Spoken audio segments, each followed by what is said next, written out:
دیکھو دنیا میں خوش آمدید ناظرین کرام، کرونا وائرس جو کہ ایک وبا کی صورت اختیار کر چکا ہے اور جس نے دنیا کے تمام ممالک کو اپنے لپیٹ میں لے لیا ہے اور اب تک اس کا کوئی علاج موجود نہیں ہے۔ آپ کو یہ جان کر حیرانی ہوگی کہ یہ وائرس مردہ ہے، زندہ نہیں ہے، اس لیے تو اس کو ختم نہیں کیا جا سکتا بلکہ صرف اسے دوسروں تک پہنچنے سے روکا جا سکتا ہے۔ کرونا وائرس کے مریضوں کو ماہرین 4 بڑے گروپوں میں تقسیم کرتے ہیں۔ کرونا وائرس جسم میں داخل ہونے کے بعد تشویشناک صورتحال صرف اس وقت پیدا ہوتی ہے جب مریض نمونیا کا شکار ہو جائے۔ اس انتہائی مرحلے تک پہنچنے سے پہلے کرونا وائرس سے متاثرہ شخص کی صحتیابی زیادہ مشکل کام نہیں ہے، حتیٰ کہ ابتدائی مراحل کا علاج گھر میں رہتے ہوئے بھی کیا جا سکتا ہے۔ تاہم یہ علاج کرونا وائرس کا نہیں بلکہ اس وائرس کے انفیکشن کے سبب پیدا ہونے والے اس علامات کا ہوتا ہے۔ اس حوالے سے بھی مستند ڈاکٹر کی رہنمائی ضروری ہے۔ Royal Australian college of physician سے تعلق رکھنے والے پروفیسر جان ولسن کا کہنا ہے کہ کرونا وائرس متاثرین کو 4 بڑی کیٹیگریز میں رکھا جا سکتا ہے۔ ان میں سب سے کم متاثر وہ ہے جن میں کرونا وائرس تو موجود ہوتا ہے لیکن کوئی علامات ظاہر نہیں ہوتی۔ اس کے بعد اگلی کیٹیگری وہ ہے جن کے بالائی حلقہ تنفس یعنی ناک، حلق اور نرخر میں انفیکشن ہو جاتا ہے۔ پروفیسر ولسن کے مطابق ان لوگوں میں بخار اور چند دیگر معمولی علامات ظاہر ہوتی ہے جن میں سر درد، آشوب چشم اور کھانسی شامل ہے۔ ان لوگوں کو اسپتال لے جانے کی نوبت نہیں آتی۔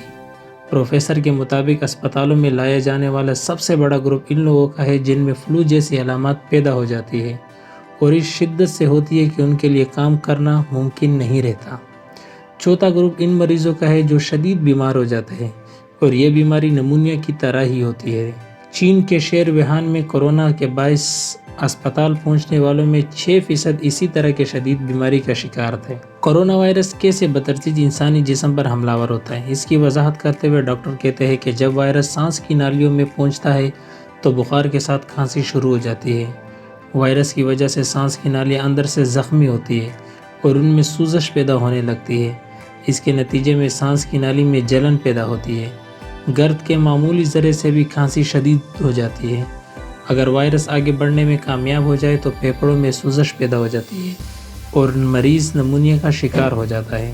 اس صورتحال میں پھیپھڑے خود سے سانس لینے کے قابل نہیں رہتے، نتیجتاً وہ خون میں آکسیجن فراہم نہیں کر پاتے۔ یاد رہے اس مرحلے پر وینٹیلیٹر کی ضرورت پڑتی ہے، جو کہ اس وقت صرف پاکستان میں ہی نہیں بلکہ امریکہ جیسے ترقی یافتہ ممالک میں بھی کرونا وائرس کے مریضوں کے لیے پورے نہیں پڑ رہے۔ یہی وہ مرحلہ ہے جہاں پر اموات شروع ہوتی ہے۔ اگر اس چوتھے مرحلے کے مریضوں کی تعداد کم ہو تو دستیاب وینٹیلیٹر سے انہیں بچایا جا سکتا ہے، لیکن جب تعداد زیادہ ہو جاتی ہے تو ڈاکٹر کو سوچنا پڑتا ہے کہ کس مریض کو وینٹیلیٹر پر رکھے اور کسے نہیں۔ یہاں یہ بات سمجھنا ضروری ہے کہ یہ محض مریضوں کے 4 گروپ نہیں بلکہ بیماری کے 4 مراحل ہیں اور تیسرے یا چوتھے مرحلے تک پہنچنے سے بچنا اشد ضروری ہے۔ آسٹریلیا کی ہی ایک ڈاکٹر کرسٹین جنکو کے مطابق کرونا وائرس سے نمونیا کا شکار ہو جانے والے افراد کے لیے کوئی علاج موجود نہیں۔ ان کا کہنا تھا کہ اب تک نمونیا کی جن اقسام سے ڈاکٹر واقف ہے ان میں سے بیشتر بیکٹیریا سے ہوتی ہے اور بیکٹیریا سے ہونے والی دیگر بیماریوں کی طرح اینٹی بائیوٹک سے ٹھیک ہو جاتی ہے۔ تاہم کرونا وائرس سے ہونے والا نمونیا الگ قسم کا ہے۔ ڈاکٹر کرسٹین کے مطابق اس نمونے کے شکار افراد کو اس وقت تک وینٹیلیٹر پر رکھا جاتا ہے جب تک ان کے پھیپھڑے بحال نہیں ہو جاتے، تاکہ ان کے جسم میں آکسیجن کی مقدار برقرار رہے۔ اس دوران انہیں صحت کی بحالی کے لیے ادویات دی جاتی ہے تاکہ ان کا مدافعتی نظام وائرس کو شکست دے سکے، جبکہ نمونیا سے ہونے والے سیکنڈری انفیکشن کا بھی علاج کیا جاتا ہے۔ ڈاکٹر ولسن کے مطابق کرونا وائرس سے ہونے والا نمونیا پورے پھیپھڑوں کو متاثر کرتا ہے۔ اس کا اثر کسی ایک حصے تک محدود نہیں رہتا۔ چونکہ کرونا وائرس کی بیماری کا چوتھا مرحلہ انتہائی خطرناک ہے اور پاکستان کے مخصوص حالات کے پیش نظر اس مرحلے تک پہنچنے والے یعنی نمونیا کا شکار ہونے والے مریض کے بچنے کے امکانات بہت ہی کم ہوتے ہیں، لہٰذا پہلے 3 مراحل میں بیماری کی شناخت اور اسے روکنا ضروری ہے۔ کرونا وائرس کی علامات اس وقت ظاہر ہوتی ہے جب بیماری پہلے ہی مرحلے میں داخل ہو چکی ہوتی ہے۔ اس وقت بخار، سر درد سب سے پہلی علامت ہو سکتی ہے۔ اس کے ساتھ گلا خراب ہونا بھی اہم علامت ہے۔ ایک اور علامت ناک بہنا بھی ہے۔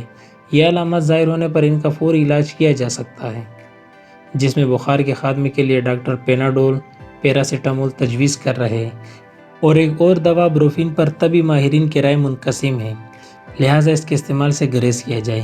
اس کے علاوہ بعض ماہرین اس مرحلے پر بھاپ لینے کا بھی مشورہ دیتے ہیں۔ ان کا کہنا ہے چونکہ اس وقت تک وائرس بالائی حل کے تنفس میں ہوتا ہے، لہٰذا بھاپ لینے سے خارج ہو سکتا ہے۔ تاہم اس حوالے سے ٹیکساس یونیورسٹی اور یونیورسٹی آف کیلیفورنیا سے تعلق رکھنے والے ڈاکٹر جیسن میک نائٹ اور ڈاکٹر نیومن اور ڈاکٹر کیرن لی روش کا کہنا ہے کہ بھاپ لینے سے وائرل انفیکشن کو ختم نہیں کیا جا سکتا۔ وائرس کو صرف اینٹی مائکروبیل مادوں سے ختم کیا جا سکتا ہے، جنہیں کسی صورت بھاپ کے طور پر سونگھا نہیں جانا چاہیے، کیونکہ یہ جان لیوا بھی ثابت ہو سکتا ہے۔ اس مرحلے پر ادرک ڈال کر قہوہ پینا، کالی چائے کا قہوہ بھی مفید ہو سکتا ہے۔ اگرچہ یہ وائرس کے خاتمے کی ضمانت نہیں، لیکن اس کا کوئی نقصان بھی نہیں۔ اور یاد رہے کہ کرونا وائرس کو انسان کے اپنے ہی مدافعتی نظام نے شکست دینا ہوتی ہے۔ فی الوقت ڈاکٹر صرف علامات کا علاج کر سکتے ہیں یا وائرس سے پیدا ہونے والے سیکنڈری انفیکشن کا۔ دوسرے مرحلے کی علامات ظاہر ہونے پر ڈاکٹر سے مشورہ ضروری ہے۔ کرونا وائرس کے تیسرے مرحلے میں کھانسی، چھاتی میں جکڑن محسوس ہوتی ہے۔ یہاں معاملہ انتہائی سنگین ہو جاتا ہے۔ چین میں ہونے والی ابتدائی ریسرچ جو جرنل آف امریکن میڈیسن ایسوسی ایشن میں شائع ہوئی کے مطابق اس کے بعد نمونیا ہونے میں زیادہ دیر نہیں لگتی۔ نمونیا کی علامات سانس لینے میں دشواری ہے۔ ووہان یونیورسٹی اسپتال کی تحقیق میں 138 مریضوں کا جائزہ لیا گیا تھا، جس میں ابتدائی علامات تھی اور تمام کو بعد میں نمونیا ہو گیا۔ ان میں سے 1/3 کی حالت سنگین ہو گئی، جو بیشتر بزرگ افراد تھے۔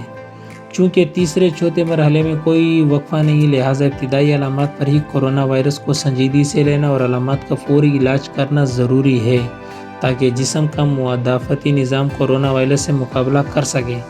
تاہم سب سے زیادہ ضروری ہے کہ بیماری کو پہلے مرحلے سے بھی پہلے روکا جائے، یعنی وائرس لگنے ہی نہ دیا جائے، کیونکہ وائرس جسم میں داخل ہونے کے بعد 5 دن تک بغیر علامات ظاہر کیے نقصان پہنچاتا رہتا ہے۔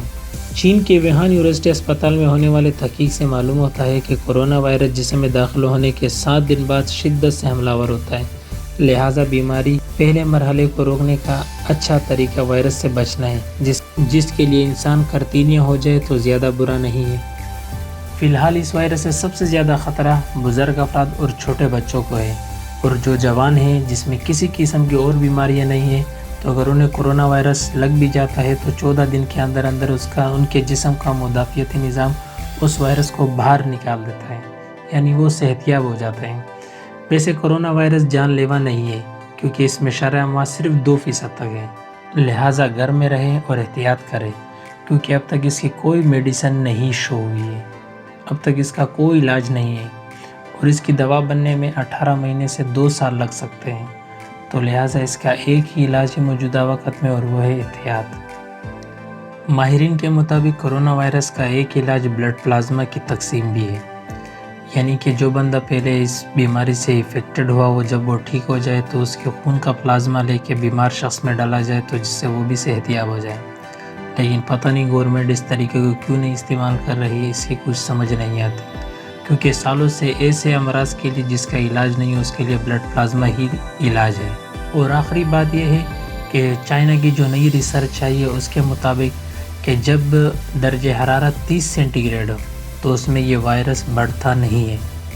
اس کا مطلب یہ نہیں ہے کہ یہ وائرس زندہ نہیں رہتا، بلکہ اس کا مطلب یہ ہے کہ یہ وائرس بڑھتا نہیں ہے، یعنی کہ جہاں کا موسم 30 سینٹی گریڈ سے اوپر ہو تو وہاں پر یہ وائرس زیادہ نہیں پھیلتا۔ تو کراچی کا جو موجودہ درجہ حرارت ہے یہ تو فی الحال کم ہے، لیکن اپریل کے درمیانی عرصے تک یہ درجہ حرارت 30 سے اوپر چلا جائے گا، تو اس کے بعد امید کی جا سکتی ہے کہ یہ وائرس اس وقت تک کنٹرول میں آ جائے۔ اس سے پہلے آپ احتیاط کیجئے، گھر میں رہیں، ہاتھ کو صابن سے دھوئیں، یہی اس کا علاج ہے۔ اگر آپ کو ویڈیو پسند آئی ہو تو ویڈیو کو لائک کریں، چینل کو ضرور سبسکرائب کریں اور بیل آئیکن پر بھی کلک کریں تاکہ آپ کو آنے والی ویڈیو کی انفارمیشن بھی ملتے رہے۔ شکریہ۔